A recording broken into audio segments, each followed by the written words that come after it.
जिल्हा परिषद आदर्श जिल्हा परिषद काय नेमका फॉर्म्युला असणार आहे आदर्श जिल्हा परिषद करण्याचा काय फॉर्म्युला फॉर्म्युला जे आपले उपक्रम आहेत, जे काही व्हिजन आहे, ते जिल्हा परिषद ज्यावेळेस बहुमतानं माझ्याकडे येईल त्यावेळेस पहिल्या मीटिंग मध्येच तो माझा आदर्श जाहीरनामा जो असेल तो तुम्हाला दिला जाईल.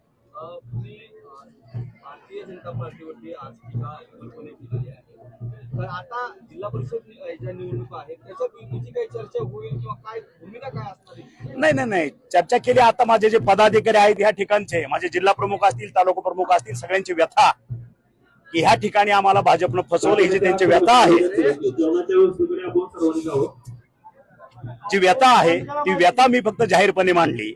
आणि ह्या ठिकाणी आम्ही युती करणार नाही किंवा काय हा प्रश्न माझ्या अखत्यारीत येत नाही. माझे पक्ष नेते, माझे पक्ष प्रमुख ठरवतील युती करायची किंवा नाही, आणि जसा त्यांचा आदेश येईल त्याप्रमाणे ह्या ठिकाणची कारवाई केली जाईल. सगळ्यांबरोबरच चर्चेची दारं, नुसती भारतीय जनता बरोबरच आमची युती होईल हे मी फक्त एवढंच सांगू शकत नाही. कारण तुम्ही भूमपरांडाला बघितलं की शिवसेना, शिंदे गट विरोधात सर्वजण, तसं आता ह्या ठिकाणी माझी दारो सगळ्यांसाठी आहेत. उद्या माझ्या बरोबर जर सर्व पक्ष जर येत असतील तर त्यांच्यासाठी मी चर्चेस तयार आहे. भवानी मंदिराच्या गाभाऱ्याचा विषय तुम्ही घेतला, नेमकं काय माझं म्हणणं काय होतं तुम्ही जाऊन बघा त्या ठिकाणी. माझं एकच म्हणणं होतं की गाभारा हे शक्तिपीठ आहे, सर्वांचं आदराचं स्थान आहे. त्या ठिकाणी अशा पद्धतीचं विटंबना होता कामा नये, ही माफक भूमिका होती. गाभारा सोडून जे काय डेव्हलपमेंट करायचे ते उर्वरित मंदिरामध्ये करावी ही माझी माफक अपेक्षा होती. त्या पद्धतीचं झालं नाही आणि माझ्या सर्वसामान्य भक्ताची कुचंबना झाली. ते उघडपणे बोलत नाहीत, पण मी ते तुम्हाला आज व्यक्त झालो एवढंच.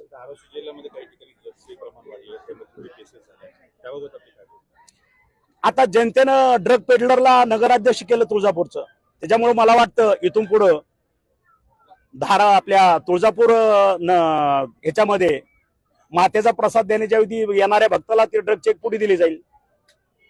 आणि सर धाराशिवला निर्भीडपणे पत्रकारिता करायची तर त्यांना अटक करण्यात आली. मी आता भाष्य केलं त्याच्यावरती.